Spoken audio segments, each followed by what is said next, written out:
Hello guys and welcome to the channel. Today I'm going to show you how you can take a birdshot photos by your Redmi A1 Plus.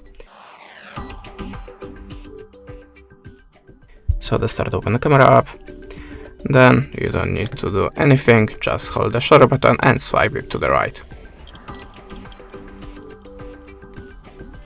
We took 20 photos now. If you want to pick the best one, open the gallery, click on this little icon at the center and select your best photos. Now tap on the accept icon, decide that you want to delete all the photos, expect that selected one, or keep all of them. So I will keep only the selected one, and this is how it looks. That's it. Thanks for watching, leave us a subscribe and a comment, and goodbye.